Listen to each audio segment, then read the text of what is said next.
mercredi le 6 septembre 2023 à 10h15. PDG de Connexion U et ex-administratrice de la monnaie locale Lilo Montréal, Sylvie Bergeron met en garde contre les nouveaux pouvoirs que pourrait conférer au gouvernement une monnaie numérique et programmable. La Banque du Canada s'interroge sur la pertinence de développer son propre système de monnaie numérique et a fait appel au public. Elle ne sait pas encore s'il serait mieux de partager la compétence d'un système de monnaie numérique avec les institutions bancaires privées ou de faire cavalier seul. Avant même que le public n'ait pu répondre, les institutions bancaires commerciales privées ont rapidement posé des gestes de restructuration. Profitant de la modernisation des lois, elles ont transformé le système bancaire en environnement bionumérique, déjà prête pour la suite. Inscrit au registre des lobbies, le mouvement Desjardins s'est très bien positionné auprès des gouvernements fédéral et québécois. Dans l'urgence, tout indique que l'on se dirige vers une monnaie programmable, sous le contrôle des institutions bancaires au détriment des citoyens, pour ne pas dire vers une société de surveillance. Premier pas vers la mondialisation. Les banques centrales ont joué un rôle prépondérant dans le déploiement de la mondialisation. Historiquement, le Canada s'est doté d'une banque centrale bien après d'autres pays en raison de sa ruralité. Il était plus cohérent de décentraliser les opérations courantes dans chaque localité. Au Québec, le mouvement de la coopérative d'Alphonse Desjardins illustrait bien cette réalité. La création de la Banque du Canada a eu lieu après le krach. Pour le premier ministre de l'époque Richard Bedford Bennett, il devenait difficile de régler les comptes internationaux avec cette multitude de petites banques qui gèrent chacun une partie des comptes du gouvernement. C'était un premier pas vers la mondialisation. Au nom de l'efficacité, l'institution publique a centralisé plusieurs fonctions exercées par les banques privées pour des objectifs pragmatiques internationaux. L'un des bénéfices nationaux est qu'elle a pu réglementer le crédit et la monnaie dans l'intérêt de la vie économique de la nation. Par exemple, en tant qu'émettrice de billets, elle prêtait aux provinces avec un taux très faible. Est-ce qu'en reprenant le pouvoir d'émettre des billets numériques, la Banque du Canada prêtera à nouveau à faible taux, incluant les citoyens? Un pouvoir anonyme et centralisé. La mondialisation a rendu anonyme plusieurs réalités économiques. Le contact physique n'est plus requis pour faire des transactions. Les institutions publiques et privées se sentent légitimées de cueillir plus de renseignements par souci de sécurité. Or, ces demandes sont souvent inappropriées voire illégales. Et elles mettent à risque toujours plus de renseignements. Depuis 2022, selon l'analyse de Connexion U, les institutions bancaires ont transgressé plusieurs lois québécoises en prétextant vouloir se conformer aux nouvelles exigences légales de la Loi sur la protection des renseignements personnels, PRP. L'environnement numérique et la délocalisation des opérations courantes a progressivement sacrifié l'économie locale, éliminant progressivement la classe moyenne.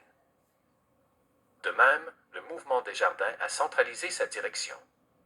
Lors des enquêtes de notre organisme sur les raisons de cueillette injustifiée de renseignements personnels, nous avons constaté une opacité troublante de sa part, et dans plusieurs cas, une arrogance de ses agents au cours de ses échanges avec des clients.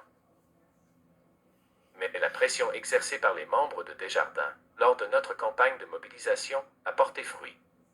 La Commission d'accès à l'information a initié une enquête sur le mouvement qui, à l'instar des autres institutions bancaires, a transgressé plusieurs articles de la loi.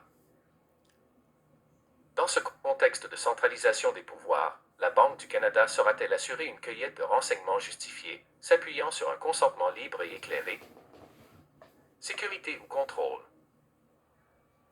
Les institutions veulent agir vite en raison de la menace d'une monnaie décentralisée, le Bitcoin, de plus en plus populaire. L'attrait pour ces crypto-monnaies est la chaîne de blocs qui les rend totalement sécuritaires.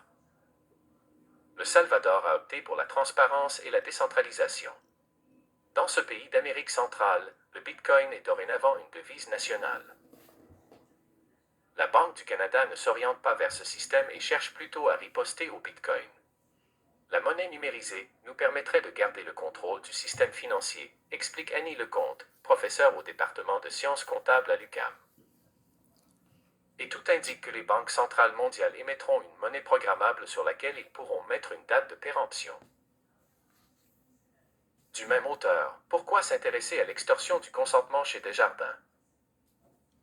Cela signifie que si vous avez 5 000 $ à votre compte courant, on pourra, par exemple, prélever chaque jour un petit montant pour éviter l'accroissement de la dette publique. C'est ce qu'on appelle une monnaie fondante. Ce procédé est généralement utilisé en temps de crise. Il n'est pas confortable, car il empêche l'accumulation et donc l'appropriation de biens. De plus, le comportement du consommateur sera à la portée de la banque centrale, en temps réel. Tout achat que vous ferez sera visible. Par des algorithmes, la banque pourra bloquer l'accès à votre argent pour défaut de paiement, achat trop polluant, etc. Qui déterminera le bon et le mauvais comportement dans cette société de surveillance? Devrions-nous craindre de prendre cette avenue? Besoin de transparence. La Banque du Canada a sollicité la société civile, mais la plupart de ses membres ne peuvent soupçonner l'immense potentiel de traçage et de surveillance des populations, ne disposant pas notamment de toute l'information requise. À lire aussi, le dollar numérique, un danger pour la démocratie. Cette devise numérique permettrait à certains de transiger sans nécessairement avoir un compte dans une institution bancaire, plaide Annie Lecomte. Tout ce déploiement pour servir une infime minorité de la population? La Banque du Canada a le devoir de transmettre ses intentions claires dans l'implantation d'une monnaie numérique. Ne pas nommer les enjeux réels, c'est s'engager sur la voie d'un détestable du flou, tel le manipulateur qui souhaite, par un consentement non libre et non éclairé, parvenir à des fins qu'il sait inacceptables. Surveillance. Monnaie numérique. Les plus populaires.